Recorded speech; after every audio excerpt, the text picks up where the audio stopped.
Great Expectations by Charles Dickens, Chapter 3. An Anxious Christmas. I fully expected to find a policeman in the kitchen waiting to arrest me when I got home, but no one had even discovered the robbery as of yet.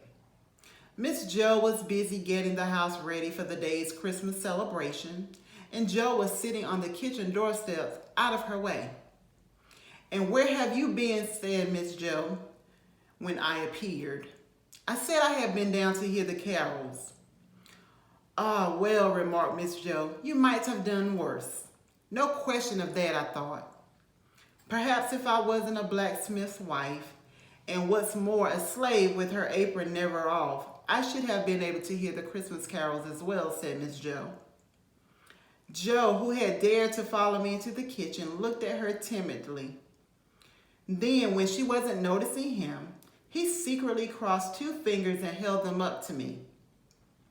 It was our sign that Miss Jo was in a bad mood. She was that way so much that Jo and I would often, for weeks at a time, need to go around her with our fingers crossed. We were to have a fine dinner, a leg of pork with vegetables and a pair of roast chickens. A big mince pie had been made yesterday morning. That's why the mince pie that I had taken hadn't been missed. The pudding had already been put onto a boil, and we had practically no breakfast because of these big preparations. "I ain't," said Miss Jo, "going to have no preparing a meal and washing dishes with everything that I have going on." So she handed out slices of bread to us, and we had our milk standing up. While we ate, she put a clean white curtain up to the windows and flowered cover on the mantel over the fireplace.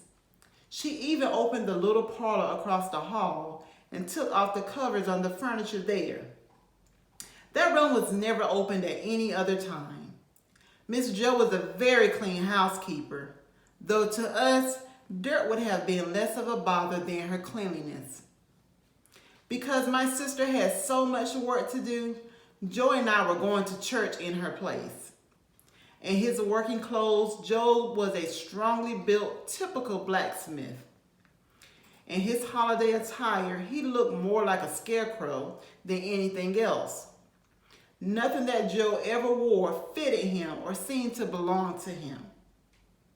This time, when the church bells rang, he came out looking miserable in his Sunday suit.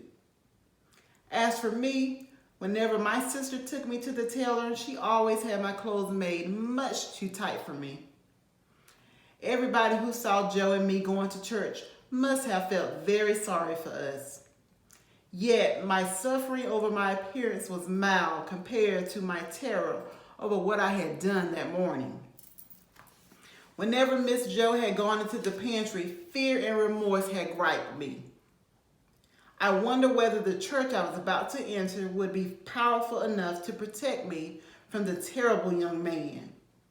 I wondered if I should confess to the minister what I had done earlier that morning. Our guests at dinner that day were to be Mr. Watson, the clerk at the church, Mr. Hubble, the wheelwright, and Mrs. Hubble, and Jo's Uncle Pumblechook, a wealthy businessman from the nearest town who drove his own carriage. The dinner hour was 1:30. When Jo and I got home, we found the table already set, Miss Jo was dressed, and the dinner was ready. And still there was no word about the robbery. Soon after our arrival, the company came. Mr. Wobster came first. He had a large nose, a shiny bald head, a deep voice, which he was very proud of. He felt that if he had been a minister, he would have made a fine minister if given the chance. Next came the Hubbles, and last of all, Uncle Pumblechook. "Miss Jo," said Uncle Pumblechook, a large, slow man with a mouth like a fish and dull, staring eyes with light hair standing straight up. "I have brought you the season's good wishes. I have brought you a bottle of sherry wine, and I have brought you a bottle of port wine." Every Christmas day, he said exactly the same thing and he brought the same present. Every Christmas Day, Miss Jo replied, "Oh, Uncle Pumblechook, this is so very kind."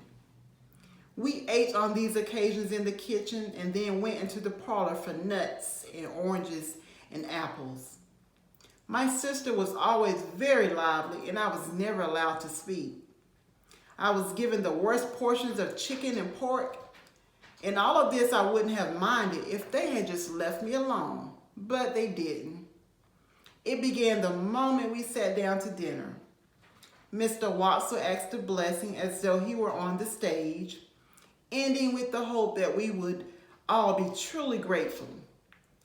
At that, my sister stared at me and said in a low voice, "Do you hear that, Pip? Be grateful." "Especially," said Mr. Pumblechook, "be grateful to those as brought you up." Miss Hubble shook her head sadly and asked, "Why is it that the young people are never grateful?" Joe was even less important in his own home when there was company, but he always helped and comforted me in any way he could. Today, there being plenty of gravy, he now spooned about a half a pint into my plate. "Think," said Mr. Pumblechook, turning to me at this point. "What are you grateful for? Here you are, enjoying yourself with these older people and those who are better than you. Here you are living in luxury." Joe offered me more gravy, which I was afraid to take. "He is a great deal of trouble to you, ma'am," said Miss Hubble, sorry for my sister. "Trouble," repeated my sister. "Trouble." Then she began to tell about all of my sickness. I had and all the sleep she lost taking care of me. She told about all of the high places I had fallen from and all the low places I had fallen into. She told about all the times I had hurt myself and all the times she had wished me dead. I felt awful listening to her, but those awful feelings were as nothing as to what I suffered when I heard my sister ask, "Have a little brandy, Uncle?" Oh heavens, it came at last. He would find that it was very weak and I would be lost. I held tightly to the leg of the table with both hands and awaited my fate. My sister came back with a stone bottle and poured Uncle Pumblechook's brandy out. He took it up, he looked at it, put it down.